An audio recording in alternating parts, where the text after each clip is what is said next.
ఒక అడవిలో ఒక జింక ఉంది. ఒకరోజు అది దాహం తీర్చుకోడానికి కాలువ దగ్గరికి వెళ్ళింది. తేటగా ఉన్న నీటిలో దానికి తన ప్రతిబింబం స్పష్టంగా కనిపించింది. అది నీరు త్రాగటం మానేసి తన ప్రతిబింబాన్ని చూసుకుంటూ నిలబడింది. ఆహా! ఎంత అందంగా ఉన్నాను! పెద్ద పెద్ద కళ్ళు, తమలపాకుల్లాంటి చెవులు, బంగారు చుక్కలతో మెలమెల మెరిసే చెవులు, బంగారు చుక్కలతో మెలమెల మెరిసే చర్మం ఇంకెవరికైనా ఉంటుందా?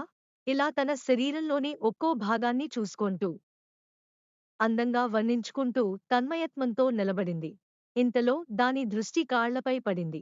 వెంటనే దాని ముఖం దిగులుగా మారిపోయింది. కాళ్ళు ఇలా ఉన్నాయేమిటి? సన్నగా పీలగా. ఇంత అందమైన శరీరాన్ని ఇచ్చిన దేవుడు ఇలాంటి కాళ్లనెందుకు ఇచ్చాడు? అని ఎంతో దిగులుపడింది.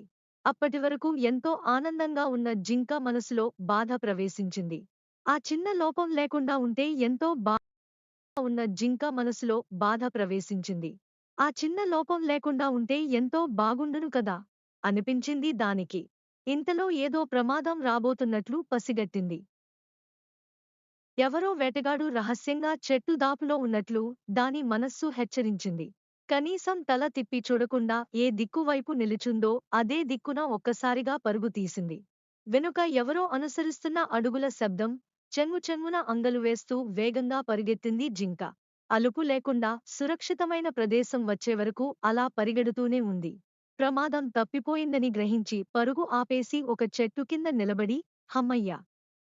ఎంత గండం గడిచింది అనుకుంది. ఆ గండం తప్పించిన తన కాళ్ల వైపు చూసుకుంది.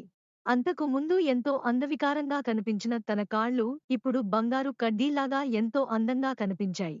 దేవుడు తనకు అలాంటి కాళ్ళు ఎందుకు ఇచ్చాడో తెలిసి తనకు అలాంటి కాళ్లను ఇచ్చిన దేవునికి కృతజ్ఞతలు తెలుపుకొంది.